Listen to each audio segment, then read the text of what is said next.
Hello friends.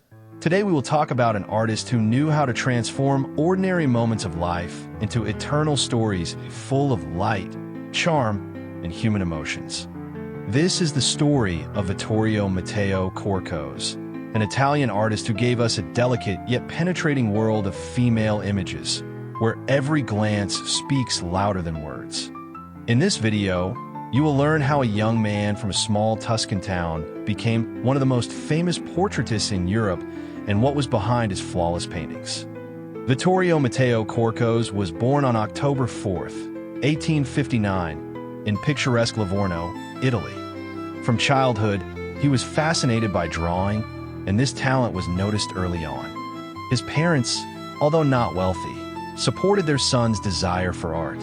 When he was only 17, Corcos enrolled at the Academy of Fine Arts in Florence, where he studied under Enrico Palestrini, a renowned master of historical painting. It was there that he first encountered the real world of art, with its smell of paint, the sound of brushes, and the feeling that a door to a new reality was opening before him. Even then, his early works impressed with their combination of academic precision and emotional depth. But the young artist was drawn further, to Paris, the capital of world art. And in 1880, having received a small scholarship, he went there in search of inspiration and recognition. It was there that Corcos's true journey began, a journey that would make his name famous in salons, galleries, and the hearts of thousands of people. After the quiet streets of Florence, Paris seemed like a completely different world to Vittorio Matteo Corcos. It was the heart of European artistic life, a city where impressionists debated in cafes, where the fates of artists were decided at exhibitions, and where every brushstroke could be a ticket to fame. Corcos arrived here in 1880, full of ambition and hope. He dreamed of not just painting, he wanted his art to speak to people. In Paris, his path crossed with that of the outstanding artist Léon Bonnat, in whose studio he began to perfect his technique. It was Bonnat who taught him what became Corcos's distinctive feature, the brilliant realism of his portraits, his ability to capture a momentary mood and hidden emotion. His brush seemed to reveal a person's soul without destroying their external perfection. As early as 1881, Corcos exhibited at the Paris Salon, where his works received favorable reviews from critics. He quickly gained a reputation as an artist who combined academic precision with French sophistication. His portraits became fashionable among the Parisian aristocracy. Society ladies commissioned him to paint their portraits because in Corcos' paintings they appeared even more charming, mysterious, almost perfect. But Paris demanded not only talent, it demanded endurance. Competition was fierce, and each exhibition could either break or make a career. Corcos worked tirelessly, sitting in his studio at night, studying light, colors, and the plasticity of the body. It was here that he developed his unique style, a combination of academic realism and gentle psychological sensitivity that made him stand out even among the French. It was during this period that he met Edouard de Taille and Jean Biraud, whose attention to detail and city life deeply influenced Corcos. He learned from Paris how to capture light on silk, reflections on jewelry, and the expression in the corner of a smile. His canvases became more than just portraits, they were small theaters of life, where every movement and glance meant something. By 1886, his name was known not only in France, but also in Italy. However, Corcos' heart yearned for his homeland. He was drawn back to the light and tranquility of the Italian coast. And when major changes were on the horizon, he decided to return home.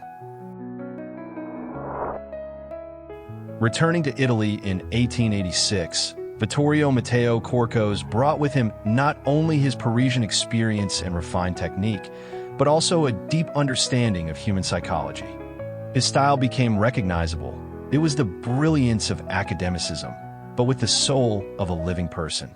It was then that his most famous works appeared, making Corcos a symbol of Italian portrait art of the late 19th century.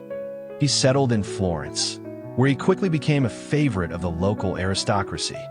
Wealthy families, writers, actresses, everyone wanted to see themselves in his paintings.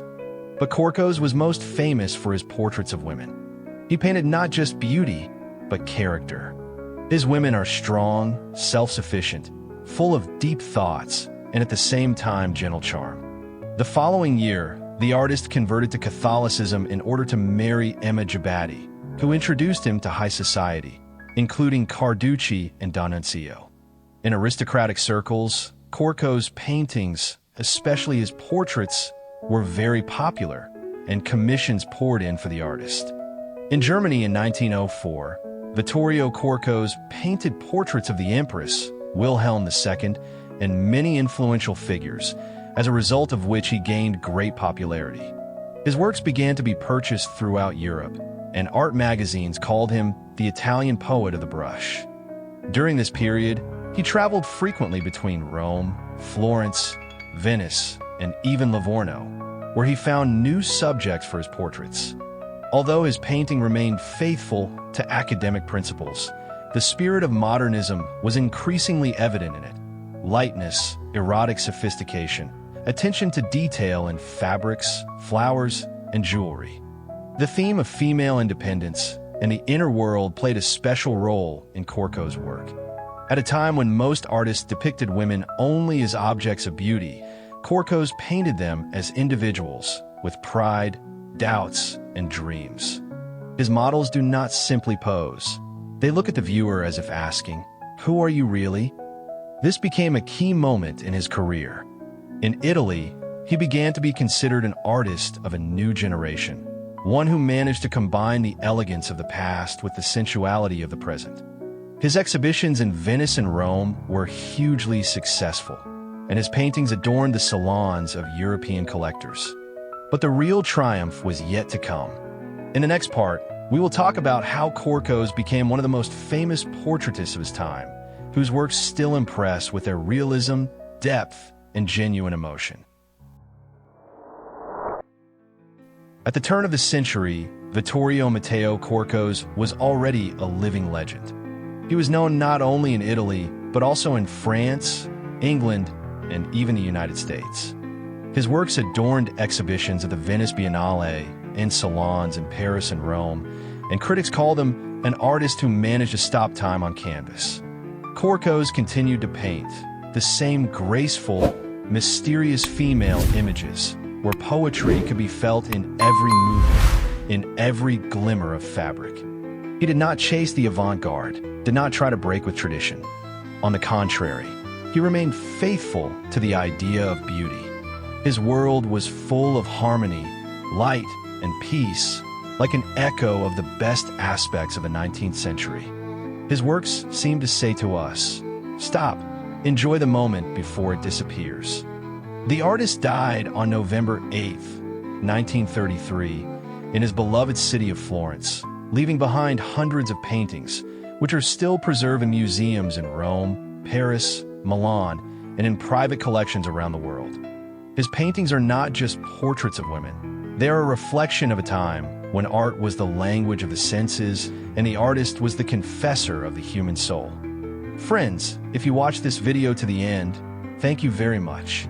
Support this project with a like, a comment, and of course a subscription. This is the best way to thank us and inspire us to create new stories about great artists. Also, check if the new Hype feature is available in your country. It allows subscribers to vote for videos, helping YouTube recommend them to a wider audience.